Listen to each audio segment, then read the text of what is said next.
আমাদের মধ্যে আছেন সেই মাননীয় প্রাক্তন বিচারপতি শ্রী অভিজিৎ গাঙ্গুলি মহাশয়কে আমি অনুরোধ করব আমাদের সামনে কিছু বলবার জন্য। মাননীয় অভিজিৎ গাঙ্গুলি মহাশয়।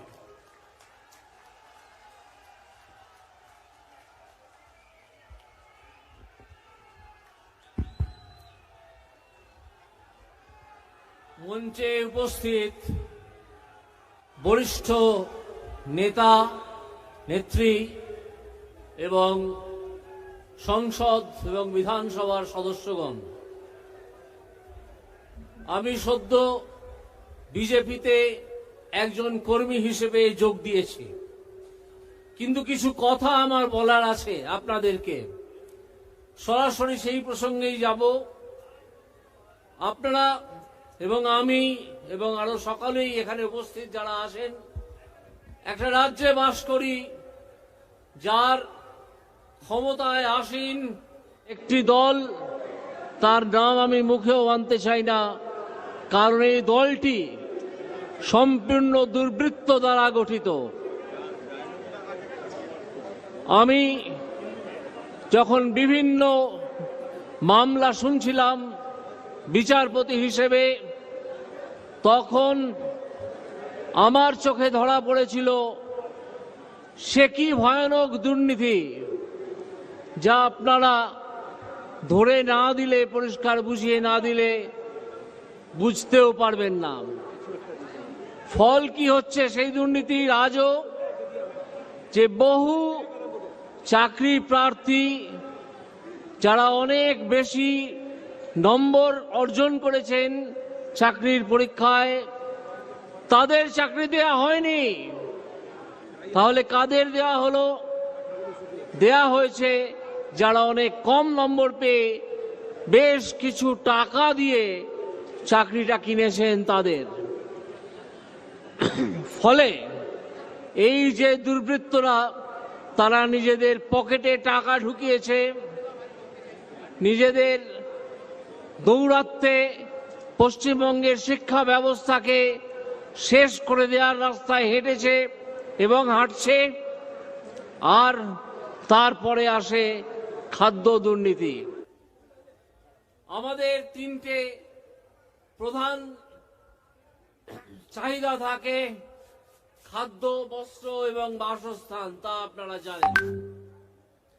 খাদ্য দুর্নীতিতে তাদের মন্ত্রী, খাদ্যমন্ত্রী জেলে আছেন, তিনি তার বাড়িতে আর থাকতে পারেন না। শিক্ষার দুর্নীতিতে শিক্ষামন্ত্রী জেলে আছেন, তিনি তার বাড়িতে নেই। আর বাসস্থানের দুর্নীতির কথা সে তো আপনারা জানেন। প্রধানমন্ত্রী আবাস যোজনার টাকা কিভাবে চুরি করা হয়েছে, কাউকে যদি 50,000 টাকা দেয়া হয়ে থাকে, তার থেকে সঙ্গে সঙ্গে 25,000 টাকা নিয়ে নেওয়া হয়েছে। ফলে তিনি বাড়িটা করবেন কি করে, বরং তিনি ঋণী হয়ে গেলেন।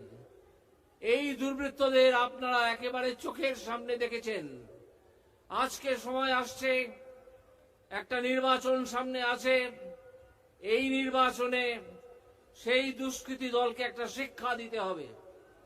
সেই শিক্ষা হচ্ছে তাদেরকে পশ্চিমবঙ্গ থেকে উৎখাতের শিক্ষা। পশ্চিমবঙ্গের ক্ষমতায় আসীন এই দুর্বৃত্ত দলটিকে বুঝিয়ে দিতে হবে যে তোমাদের মেয়াদ শেষ হয়ে গেছে।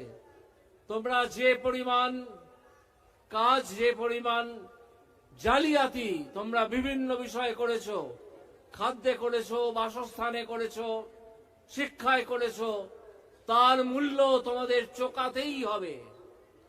এই যে আজকে 42টা লোকসভা আসনের নির্বাচন আসছে, ঘোষণা হয়ে যাবে শীঘ্রই, তাতে ওই তৃণমূল কংগ্রেস দুর্বৃত্তদের দল একটা ভোটও দেবেন না তাদেরকে। তৃণমূলকে আজকে আপনারা এখানে শপথ নিয়ে যান যে তৃণমূলকে একটা ভোটও নয়, আমাদেরকে 42-এ 42টা আসনই দখল করতে হবে। যাতে তৃণমূল পশ্চিমবঙ্গ থেকে মুছে যায়।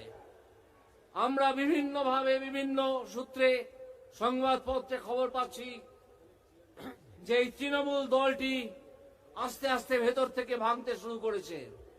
তাদের বহু কর্মী এবং নেতা দল ছেড়ে চলে যাচ্ছেন।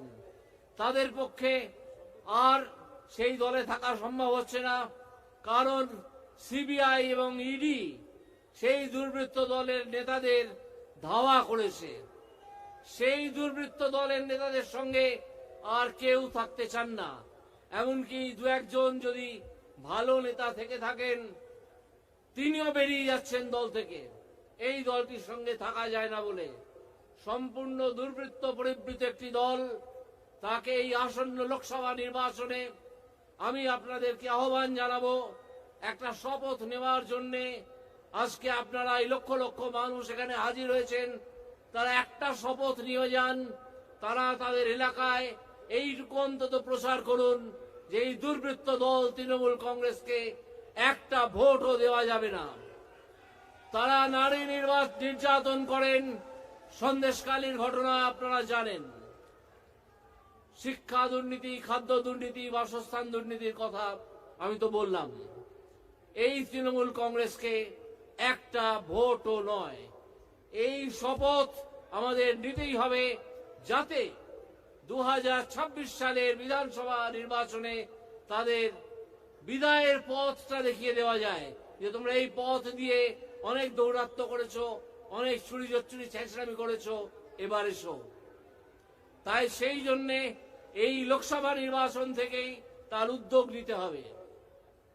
আরো অনেক বরিষ্ঠ নেতা আছেন, তারা আপনাদের কাছে আরো অন্যান্য সমস্যা এবং সার জন্যে আমাদের নরেন্দ্র মোদীজির যে উৎসাহ, সবকো সাথ এবং যে স্লোগান সবকো সাথ সবকা বিকাশ কিভাবে করা হচ্ছে তা বর্ণনা করবেন। আমি আমার এই সংক্ষিপ্ত বক্তৃতায় বক্তব্যে আপনাদেরকে সেই শপথ নেওয়ার কথাই অনুরোধ করব যে নো ভোট টু তৃণমূল। তৃণমূলকে একটা ভোটও নয়।